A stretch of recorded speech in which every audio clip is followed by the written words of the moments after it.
So ito mga brad, ito catalytic to ng Chevrolet Sonic. So nagiging issue lagi nito, nababasa lagi si oxygen sensor. Lagi lumalabas, nagpe-check engine pero hindi nagbabago ng takbo. So ito ang naging issue sa catalytic niya.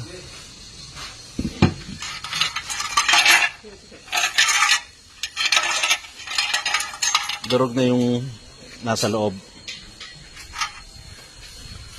So kaya niya lagi nare-read yung oxygen sensor. Actually, yung iba kasi nagpapalit agad ng oxygen sensor. So ganun pa rin, bumabalik pa rin yung issue.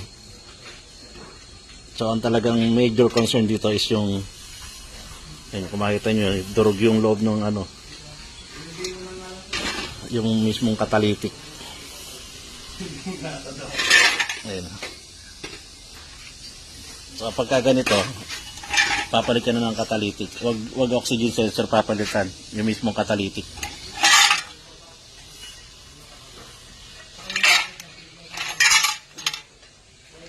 Ayan. Ayan. Kahit anong unit meron yan lahat ng sasakyan may catalytic. Kasi nahuhulog.